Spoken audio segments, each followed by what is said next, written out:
So it's nice to have here with us Professor Tsilly Dagan from the Ilan University, and I have a question for her, and that question is a question concerning international tax justice and the fact that in relations with developing countries some problems can arise as to what a developing country can tax or a poor country can tax, and also what can be done from the perspective of turning tax treaties into instrument to achieve or to enhance an international tax justice. I've heard with great interest the presentation of Professor Dagan a few minutes ago on her firm support of tax competition and the fact that developing countries should remain the masters of their own policy decisions.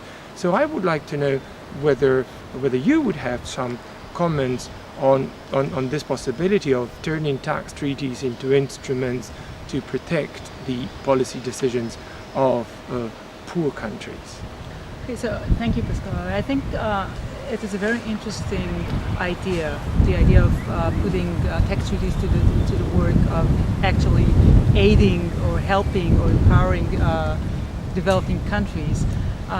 But as you know, my previous work was focusing on tax treaties as a power struggle between developed and developing countries, basically demonstrating that treaties allegedly for the prevention of double taxation don't really prevent double taxation, but rather redistribute tax revenues to benefit developed countries at the expense of developing countries. The reason I'm mentioning it is because I'm always suspicious of those bilateral negotiations that have been in practice taken over strong countries, developed countries, countries that enjoy the political power, the economic power, and the better negotiation skills perhaps, to actually reap the gains from such cooperation to their benefits. So absolutely, if such countries put themselves into an effort of actually helping developing countries, empowering the developing countries, then I think I would be very hopeful of any kind of mechanism, including tax treaties, or perhaps even in particular tax treaties, in promoting and empowering developing countries, just because the very procedure of negotiation inherently takes the negotiating partner seriously.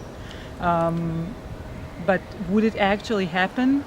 That's where that's one of the problem, and that's also one of the challenges, because we are at the moment in which, in my view, we have on the one hand bilateral treaties, but then the content of bilateral treaties is determined on the basis of the pattern which is decided but through negotiations, but perhaps we can find some future work, some future research in that respect. Tsilly, I have one more question for you, and that concerns your experience with the executive seminar and conference of the Global Governance Program here.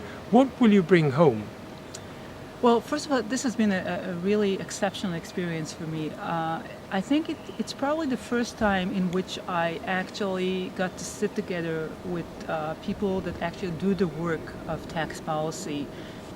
People that are professionals in their own countries, people that are executives or former executives in international organizations.